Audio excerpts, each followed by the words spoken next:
Na última quinta-feira, dia 2 de dezembro, foi realizada na Assembleia Legislativa do Rio de Janeiro, a ALERJ, uma audiência pública para discutir um projeto de lei da deputada Célia Jordão que pretende municipalizar a APA dos Tamoios, a Área de Proteção Ambiental dos Tamoios, passar da gestão do Estado, do governo do Estado do Rio de Janeiro, para o município de Angra dos Reis, coincidentemente ou não, que tem como prefeito o marido da deputada.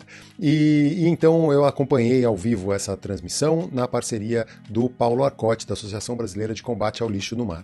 Para fechar essa transmissão, o Paulo deu uma boa resumida e explicou bem a atual situação da conservação marinha e dessa questão específica. E aí eu separei um trecho dessa fala dele para compartilhar aqui com vocês. Se liga só. O Pacto Federativo ele define os papéis, né, entre os entes federados, União, Estados e município, e dá uma série de autonomias para os municípios, né? Só que é esse aspecto que eles estão se calcando para poder desenvolver essa proposta, para apresentar esse projeto de lei complementar.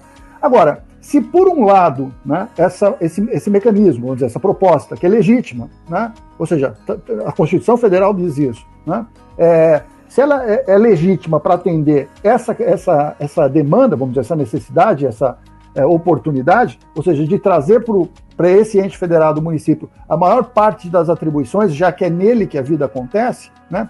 Por outro lado, nós temos uma contraposição de interesses, porque nós não podemos pensar, ao considerar o ambiente e a Baía de Ilha Grande, como que ele segmentado nos limites fixos dos municípios, né?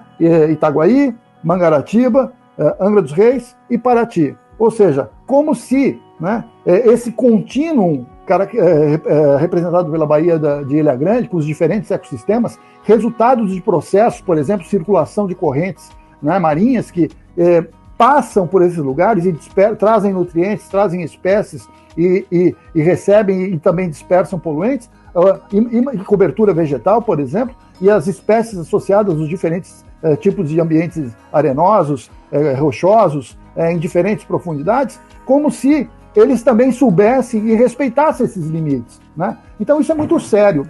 Na verdade, toda a questão ambiental, né, tudo que vem se construindo na esfera ambiental, que também, por outro lado, é definida na Constituição de 88 como um direito de todos, inclusive das próximas gerações, ele deixa de ter essa importância e que só pode, muitas vezes, ser abordado numa escala muito maior do que o município, às vezes nem no âmbito do Estado. Por exemplo, veja a Mata Atlântica. Ela tem que ser considerada desde o Rio Grande do Norte até o Rio Grande do Sul, pensando no bioma, né? Ou seja, então, esses limites artificiais criados por país, que muitas vezes alguns biomas transcendem esse país, né? Ou seja, esses limites artificiais definidos pelo país, pelos estados e pelos municípios, e aplicando a lei, né, que ela, quando elaborada, não se tinha informação, não se tinha clareza, não se sabia dessa interligação entre os diferentes ecossistemas, as trocas de energia, não se tinha, claro, não se falava em serviços da natureza, né, era apenas uma coisa. Então, na medida que esse conhecimento foi avançando e mostrando essa interdependência desses diferentes ambientes no espaço, colide frontalmente com os interesses do município ao considerar o Pacto Federativo. Então, talvez aí nós tenhamos o grande problema dessa discussão, né? E eu não sei se ainda temos tempo, Caio, avançando um pouquinho mais, se a gente pensar no Brasil, com o Pacto Federativo, até 88, um pouco depois, haviam projetos que consideravam o território brasileiro, né? Por exemplo, o radar da Amazônia, o projeto Radam Brasil, que depois foi tão bem, trabalhava com imagens de radar, que era um mapeamento para identificação do potencial de recursos naturais. Muito bem feito trabalho, escala 1 para 500 mil, uma escala relativamente pequena, mas de abordagem regional, que depois foi aplicado em todo o território brasileiro. Uma ótima iniciativa. Na parte marinha, o LEPLAC, do REPLAC, Reconhecimento Global da Margem Continental Brasileira, REMAC, desculpe, Reconhecimento Global da Margem Continental Brasileira, que mapeou os fundos, né, a partir da profundidade, chegando em recursos minerais, e que fundamentou a descoberta, todo o trabalho da Petrobras e depois a descoberta do óleo que tem. Ou seja, então se trabalhava com o território até 85, até 88. Com a Constituição Federal de 88, essa atividade com o território deixa de ter um papel importante. E passa-se, alguém espertamente identifica as espécies bandeiras como algo representativo, né, para os seres urbanos que não estão no território, estão em outro território completamente artificial, entenderem que está se fazendo alguma coisa pela questão ambiental. E aí, nesse reboque que vem, de certa forma, né, e aí, tudo bem que a Política Nacional de Meio Ambiente, a 6978, é de 81, nós estamos falando de 88, a Constituição Federal, mas é nesse reboque que vem o foco em espécies bandeiras, posteriormente unidades de conservação, e se desconsidera o território, né? E a gente pode chegar hoje, então, a avaliar, a verificar que, ou seja, a diferença de objetivos, de propósitos e necessidades entre considerar os ambientes a partir do território onde eles ocorriam, e Abbe Saber era muito preciso quando ele dizia que o Brasil precisava de um código de biodiversidade, ou um código da diversidade biológica, como um país mega diverso e detentor de um número absurdo de espécies, que tem significado mundial isso, né? E não diferentes códigos abordando aspectos particulares. E a gente chega nessa situação. Abbe Saber, um dos maiores geógrafos brasileiros, só para a gente... Isso, desculpa, obrigado, Caio. Não... É que às vezes eu me empolgo aqui. Manda ver, desculpa te interromper, foi só para quem não entendeu aí, saber quem é. Não, de jeito nenhum, né? Pô, eu agradeço, assim. Então, assim, nós temos agora, então, como é que a gente, não sei, está posto o problema. Como é que isso vai ser enfrentado? E mais, e quem decide isso é o problema porque, na verdade, o foco de Angra dos Reis é econômico, né? Viabilizar empreendimentos já projetados, né? Talvez já comprometidos pelo prefeito, quando não conseguiu apoio para se reeleger, né? E aí está se querendo justificar isso, né? Dizendo que por não funcionar adequadamente, e se funcionasse adequadamente, olha o problema, está aí a fala do prefeito de Paraty, né?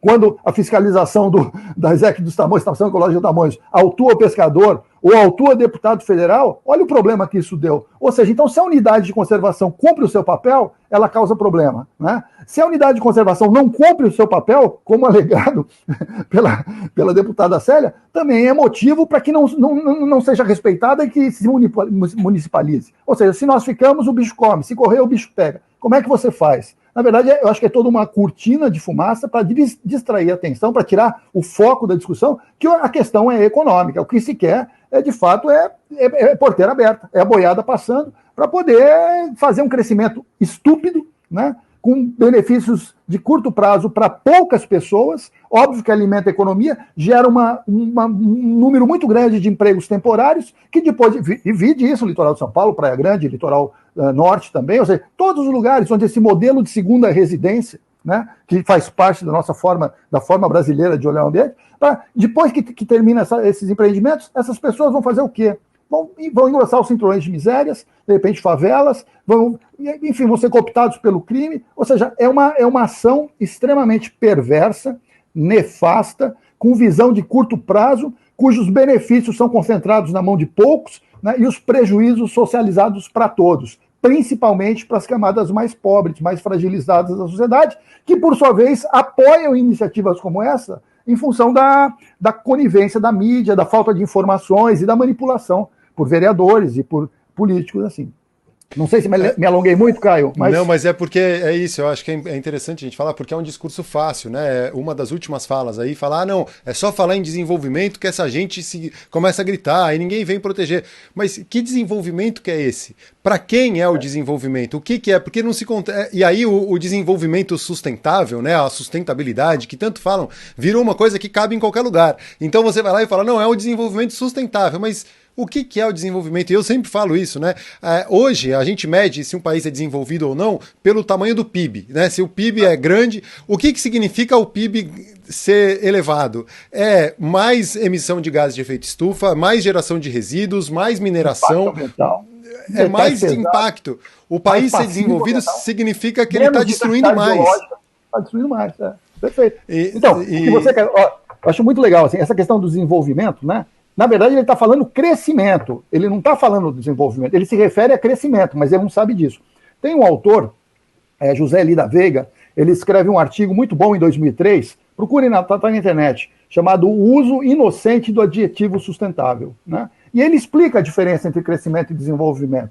Ele fala assim, olha, desenvolver, que as pessoas, como regra, utilizam inadequadamente o termo desenvolvimento.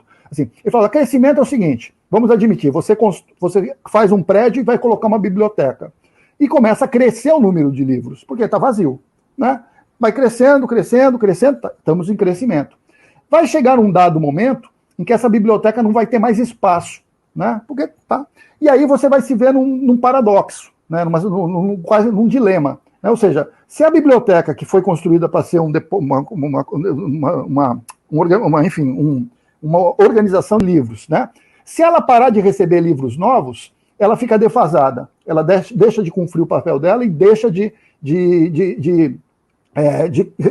cumprir o papel dela. Né? Tá. Então, ela tem um problema. Ela não pode deixar de receber livros novos, senão ela fica desatualizada. Mas não tem espaço. Bom, como é que faz? Então, tem uma condição que tem que ser criada. Fala, bom, entra um livro novo, para entrar um livro novo tem que sair um antigo. Mas esse livro novo só entra se ele for melhor que o antigo, que justifique o antigo. Dessa maneira, você consegue ir incorporando livros novos e tirando livros, porque precisa tirar para que eles possam entrar, desses livros mais antigos, que foram importantes, mas que estão sendo atendidos pelo novo. Então, isso é desenvolvimento, ou seja, é a manutenção do estado qualitativo da situação. E ele termina esse texto de uma forma brilhante, assim, ele dizendo assim, então, se o adjetivo sustentável não for bem definido, ele terá a consistência da Maria Mole, né, e as 1001 utilidades do Bombril. Que é exatamente, a gente vendo isso. Esse monte de pessoas sem a menor noção, falando em desenvolvimento sustentável, em sustentabilidade, cara, mas enfim, é isso. Estamos aqui, uma população que não tem informação, né, resultados de processos de desmonte de educação, né, assim, ao longo do tempo, enfim, é a nossa realidade, é com isso que a gente tem que lidar e é com isso que a gente não pode esmorecer e temos que nos organizar. Né? E eu acho que iniciativas como essa, Caio, são muito boas, porque elas possibilitam, no meu entender, a gente discutir, a gente avançar. Seria interessante ver, inclusive, a opinião das pessoas que estão participando, enfim, e continuar avançando.